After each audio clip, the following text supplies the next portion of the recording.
notice any difference between the appearance of the hybrid engine versus the regular internal combustion engine? Hey, what I normally like to do, guys, I like to pull this cover off right here, because that makes us look pretty smart as sales associates, right? So we pull the cover off, and you get that guy that's trading in the '97 Buick, and he wants to make sure that this isn't a plastic engine he's buying, right? So that's a real engine now all of a sudden that you can talk about.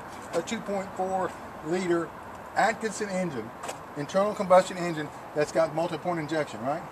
And you remember how I explained in class why we have multi-point injection versus the gasoline direct injection?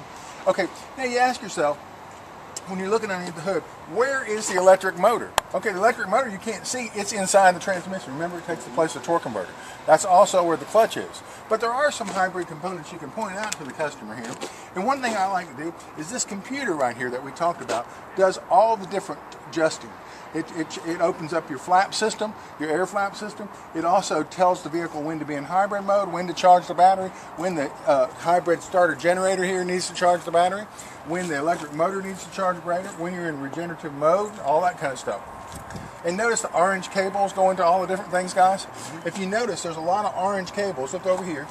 You notice there's a lot of orange cables going to this device here. Okay, this is the brains behind the whole thing. This thing is so important, they've got its own cooling system devoted to it. See this reservoir here? This is the reservoir for your main cooling system. This is the reservoir for this computer only. See the coolant hose going to it right here? Okay. It even has its own water pump.